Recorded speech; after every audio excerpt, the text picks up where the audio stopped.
Hello, in this video I'm gonna show you how to change the language on Ellipal Titan 2.0.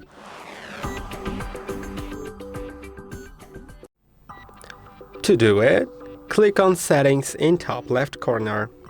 Now go to Languages, and then you can select a language. Once you select it, you need to click on OK.